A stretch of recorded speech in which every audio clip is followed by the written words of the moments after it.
Okay, so Mr. Feigenbaum, okay, Mr. Mitchell Feigenbaum and Mr. Benoit Mandelbrot, okay, yeah, I don't understand their mathematics. It's fractal geometry, Feigenbaum constant, whatever, okay, I don't really understand what they're talking about, okay, but they left big name, legacy, okay, behind them. I mean, I don't understand all this chaos theory, right? So, this New York Times journalist, Mr. James, I don't remember his last name, okay? Yeah, he wrote this book, right? Chaos Theory, something like that, okay? I read it in Korean translation back in 1990s when I was in high school, right? Very inspirational piece, right? Yeah. Some modern, contemporary development in mathematics and physics, right? Yeah, I read the book. It was bestseller, right? Very well written, okay, in like novelistic style and fashion. It was a very good book to read. It was a page flipper, okay. And some novels, real novels, were page flippers for me when I was in Afghanistan, deployed to Afghanistan in U.S. Army, okay. Yeah, some lawyer novels or some other novels written by former lawyers. Page flipper. You have John Grisham and some others. Okay. Yeah. Some books are page flippers, right?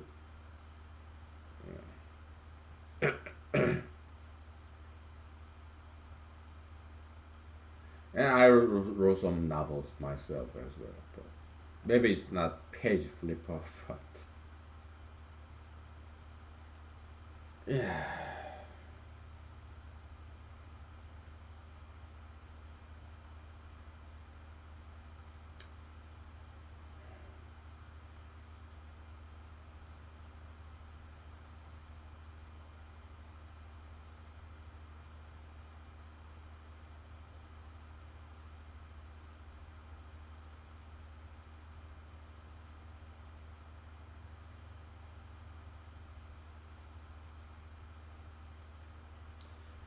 Mr. Benoit Mandelbrot, he passed away. Too bad. Yeah, he's Polish. Okay, Polish American.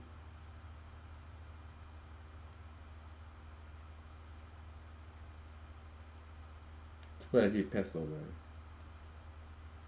But yeah, I'm a huge fan of this fractal theory, chaos theory, whatever. Fractal geometry, very beautiful mathematics, right? Yeah.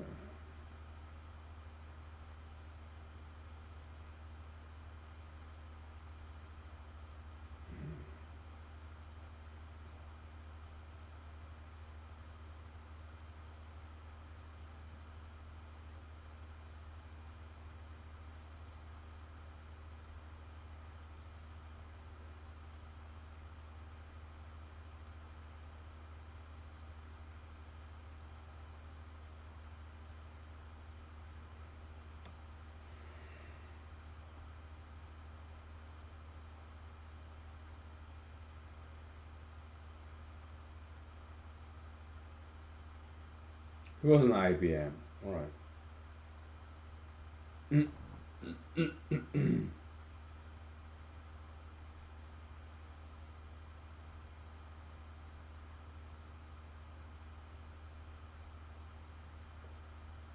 Yeah, Mr. Benoit Mandelbrot, okay, he was in economics, meteorology, hydrology, physics, mathematics, linguistics. Yeah, very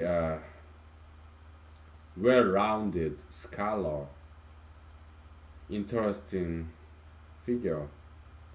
He was interested in many different fields of science. Okay. And Mr. Feigenbaum, yeah, he's more. More of mathematician, right? But Mr. Feigenbaum, okay, yeah, he passed away last year. Oh, really? Too bad. Why do all these good people pass away? All right, I'm a huge fan of all those physicists, mathematicians. Okay, he passed away. Oh, never met them. Okay, because I'm not famous, but I met people who met them. Okay, so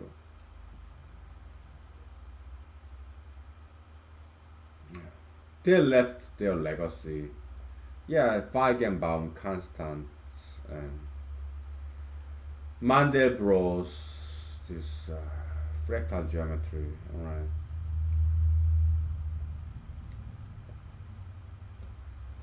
So yeah, we are their intellectual descendants, their legacies. Okay, so we continue on.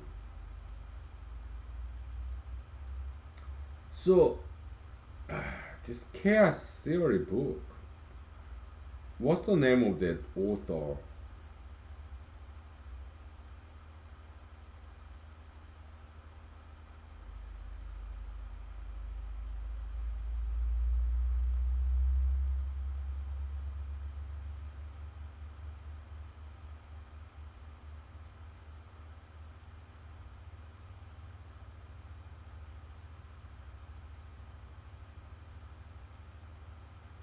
Yeah, Mr. James Gleick or something.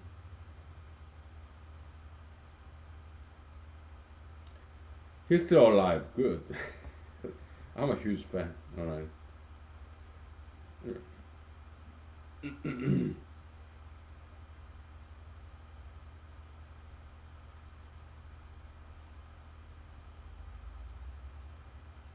Good. Good. Good. Yeah. Fantastic writer. Yeah, he went to Harvard. Whatever. Okay. Okay. American writer. Very good. He did very fantastic job about this chaos theory.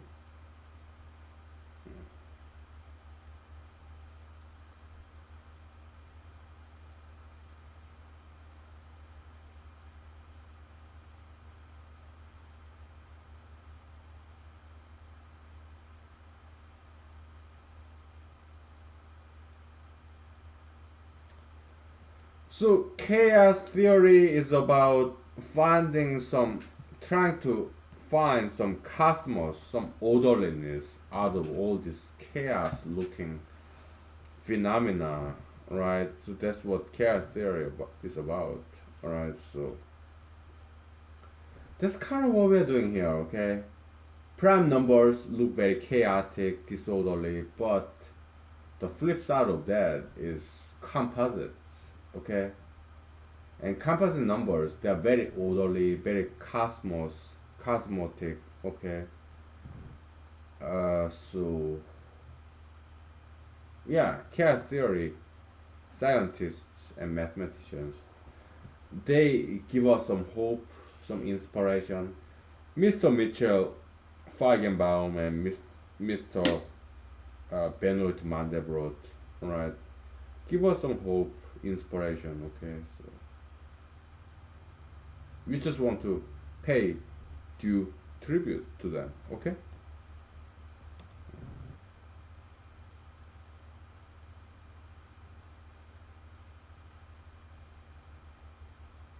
So this chaos theory book by Mr. James Gleick, New York Times reporter, journalist, author. It's about chronicling these biographies of Mitchell Feigenbaum and Mr. Mandelbrot and some others. Okay, so Mr. Feigenbaum, he was a number cruncher, right? He dealt with numbers, right? He loved numbers, playing with numbers, just like a child, just like Jesus said. Yeah, be like children, right? Yeah, that's kind of what we're doing, right? Yeah, and this chaos theory book is very well written. Okay, I read it like twice. All right, very inspirational, educational, good guidance for scientists, mathematicians. Yeah, out of all this chaos, some pattern emerges, right? Yeah, something like that. Okay, so it's very poetic prose, prosaic poetry. Okay, so,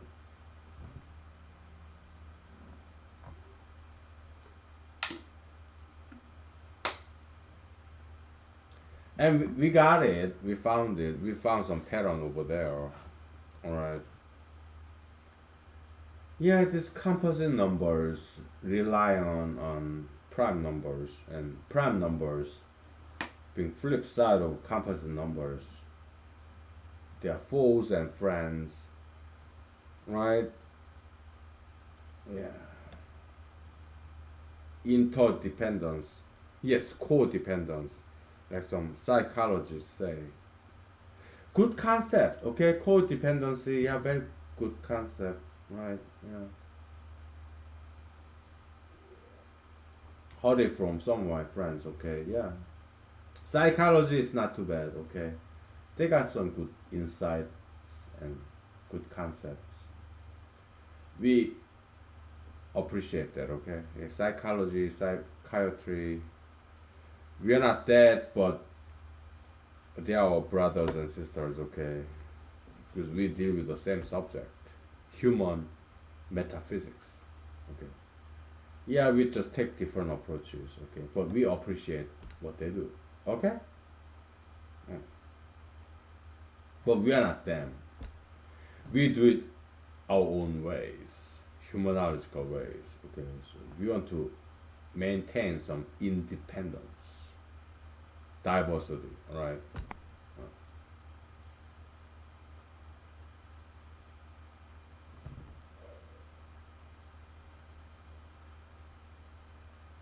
So yeah, we did find some pattern, okay?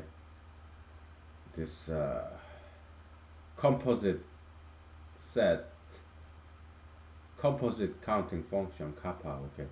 We'll get there, right? Yeah, we'll express it in finite form, closed finite form formula. But unfortunately for us, yeah, it kind of depends on primes, okay? Uh, it's kind of circular logic, chicken and egg problem, okay? So I'm a little bit disappointed, but still,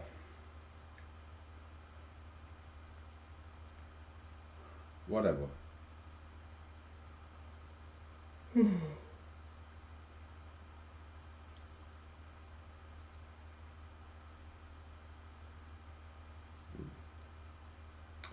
We continued with this mathematics, okay? So Mr.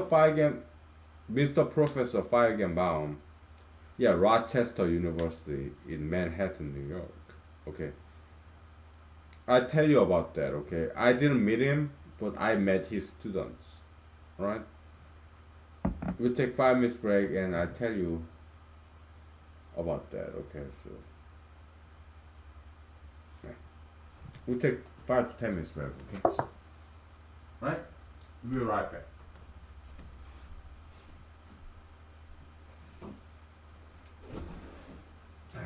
Give me 5 minutes, please.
Okay, we're back. For one last time, okay? Yeah, I gotta sing and dance. I wanna play this Carl Zero's music in the YouTube big screen TV, okay? So I gotta sing and dance. It's my Saturday too, alright? So Mr. Mitchell Feigenbaum, from what I read from this New York Times journalist, very glib writer, okay? Very good writer. Yeah, I guess he interviewed many people, okay? So to track down all these scientists back in the days, 1980s, okay? Chaos theory, okay? He did fantastic job. I was so impressed. Yeah, all these big institutions like New York Times, Washington Post, okay, they got some very talented individuals, okay, yeah. Hollywood, yeah, they got some good directors, writers there too, okay. Yeah, the Harvard, Yale, Stanford, White House, Washington D.C., Chicago, Philadelphia, Los Angeles, San Francisco. They got some good people there, okay. They're not all that bad, okay. So let's give them due appreciation, all right. So Mr. Feigenbaum, okay, I never met him, but I met his students, Rockefeller University. What year was that? Like 2007. I was in Cornell. We had some internship, okay, because Cornell Medical School is in Manhattan, New York, okay. Cornell main campus, Ithaca, New York, where I happen to be born in, right? So yeah, I was doing computational biology. We got a summer internship in medical school, computational biology. Okay, so I chatted with some of the Rockefeller University students. Yeah, postdoctorals and PhD candidates, whatever. Okay, yeah, Rockefeller University is research university. Some of universities in America are purely based on research. Okay, so and Rockefeller University is one of them. Okay, and Mr. Feigenbaum, after he discovered this Feigenbaum constant, yeah, he got this university professorship in Rockefeller University. Okay, yeah. So I had opportunity to chat with some of his students, and they said they kind of complained. Okay, yeah, Professor Feigenbaum, yeah, he got big ambition, okay, but he's not quite working, okay. He's more like tenured professor, more in a retirement mode, okay. So I mean that happens many times to all these celebrities, okay. So they work so hard, yeah, they earned. I learned this phrase from other friends of mine, right? They earned the voice. They earned the right to be heard, right? By the heard, whatever. They earned the right to be heard by the heard, okay? Yeah, so he worked very hard, number cruncher, when he was in Los Alamos National Laboratory in New Mexico, okay, so. But after that, he kind of became kind of retirement mode, okay? Yeah, that happened many times, right?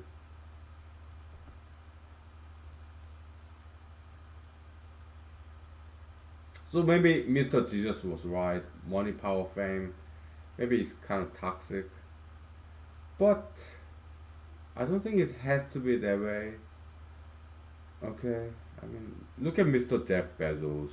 Look at Mr. Bill Gates. Look at Mr. Mark Zuckerberg. They're still working very hard after they have money, power, and fame. Yeah, look at Mr. Whoever, okay? Many of them still work very hard. Look at Miss Madonna. She got money, power, fame, but she still work very hard, right? Yeah.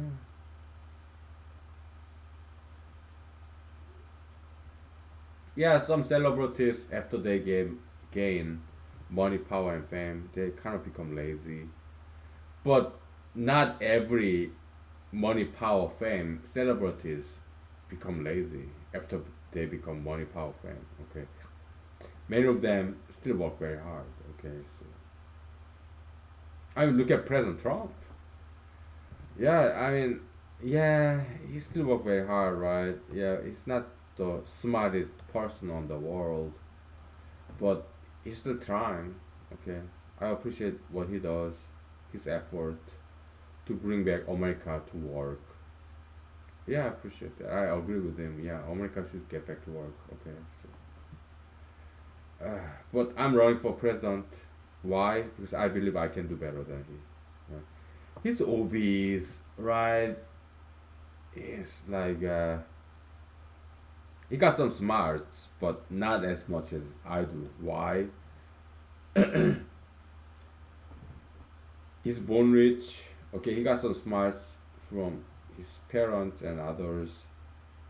I read his biography. Okay, I know his game playbook. Okay, so if I debate him on a national stage, he has no chance. He stands no chance. He knows nothing about me, but I know everything about him. Okay, he's a nice guy. He got some work ethics, tough love, very well disciplined. When he was in high school, went to this academy, kind of military academy. Okay, yeah, he's cool. I like him a lot. So if I go to debate stage with him, I'm fantasizing, acting alert. I'll say, "Hey, Mr. President Trump, yeah, I'm a huge fan. Okay, but yeah, I learned from you. I watched this opera, his TV shows. I read your books. Okay, I heard, listened to your speeches. You're fantastic. Okay, so I learned from you, but plus alpha, I know better than you do. Okay, so that's why I'm running against you because I can do better as the president of the United States. Okay, sin. All right. Yeah. So yeah, I can do better. That's why I'm running for president. But if he get reelected, if you vote for him, or if Vice President Joe Biden, ex Vice President Joe Biden, if he get elected, if you vote for him, I have no problem with that because Mr. Biden, he was a huge inspiration for me. Okay, yeah, ex governor Miss Sarah Palin and this vice presidential debate back in 2008, I guess. President Joe Biden, he did fantastic job in this debate. Okay, so I was very inspired by him. Okay, and his boss, President Obama. Okay, huge inspiration for me because to me at the time I was like, finally, politicians with good heart, caring, loving, good moral conscience. Finally, running for presidency, vice presidency, okay, it was huge inspiration for me. And both of them, former lawyers. President Obama, Vice President Joe Biden, former lawyers, okay, and they inspired me to become a lawyer, studying LSAT, applying to law school. Okay, so yeah, they were huge inspiration for me to go to law school. President Obama, President Vice President Joe Biden. Okay,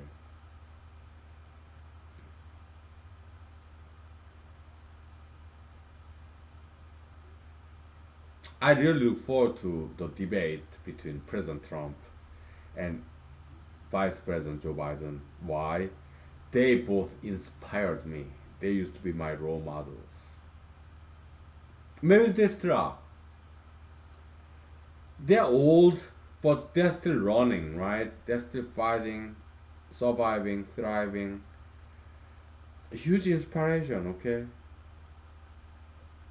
Some of my friends are in their 90s and they still work. Constant source of inspiration, okay? Big and small, yeah, all walks of life, whatever job they do, they are still working, okay? In their 90s, 70s, all different echelons of society. Great inspiration to me, okay? So we have to keep working, keep believing, keep fighting, continue to make this world, a better place, okay? So yeah, I'm kind of quoting from, yeah, Mr. Michael Jackson, Mr. Quincy Jones, they are like ultra intellectualists, okay? So not a huge fan of them, okay? So Mr. James Brown, Mr. Jimi Hendrix, ultra intellectualist, Mr. Bruce Lee, ultra intellectualism. So I don't like them. Just like I don't like Mr. Alan Turing because he's LGBT member, alright? Because I cannot agree with what they did. Ultra intellectualism, gayism, alright? So, but whatever. Yeah, I did learn from them. Okay, they got some goods and bads, like everybody else. Okay.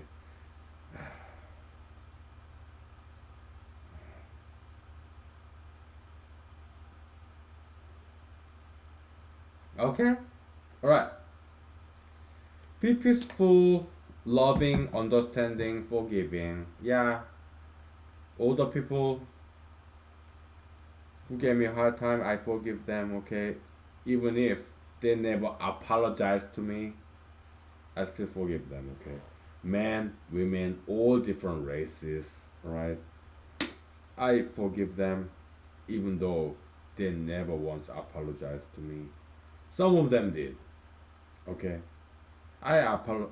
They some of them apologized to me. The others they didn't. But I forgive them all. Okay, because I'm Jesus-ian Christian. I love Jesus. He never left. I don't know. We don't know. Okay. Maybe he did. Maybe they didn't record that in New Testament.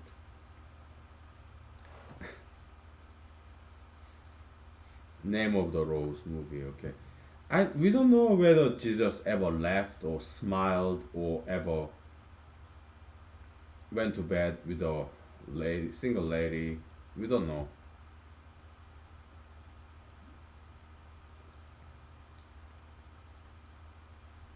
But there this there was this Korean artist, Christian artist, who painted Jesus laughing. Okay, I remember seeing that when I was in Korea as a 12 years old, like 1980s, right? Some Korean fine artist, he or she painted Jesus giving a good laugh. Okay, maybe he did laugh. We don't know. Okay, but I love that picture. I remember. I don't smoke marijuana. I don't do hemp, CBD oil. I don't know oil, the CBD lotion. I don't know any of that. Okay, so I have good memory. Okay, so yeah, I remember all those things. Okay,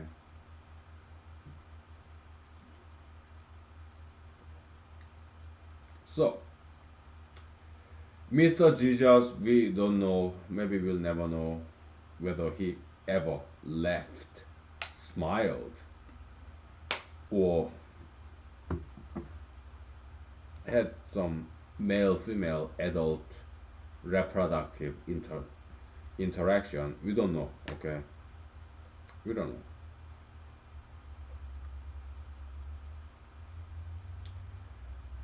We can only imagine, speculate, right? I'm quoting from this fantastic gospel song. I can only imagine. Yeah, we do not know what Jesus did or not do. What did Jesus do? What he did not do? We can only speculate because it's 2,000 years ago. All these history accounts about Jesus, it could be true or it could be made up. We don't know.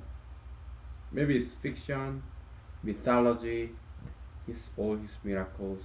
But I do believe that Jesus walked on the water. I believe that. Why? Maybe I'm brainwashed.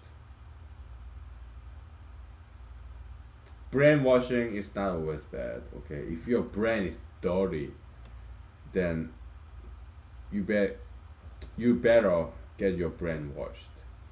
Because your brain is too dirty, alright? All these ideologies, alright? If your brain is dirty, you should wash your brain, right? Have some cold shower, hot bath, whatever. Right?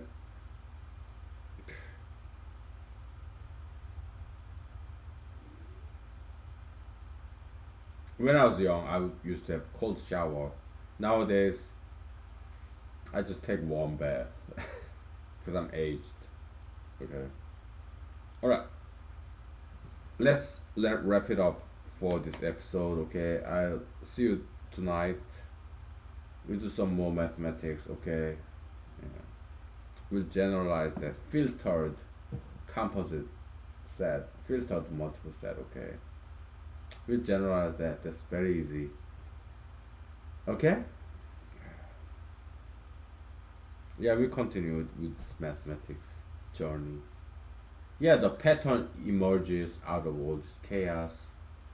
Very inspired by Mr. Feigenbaum, Mr. Benoit Mandelbrot. Okay. Yeah. We'll keep learning. Okay. All right. I see you later. Thank you. Have a nice day. Have a nice weekend. Okay.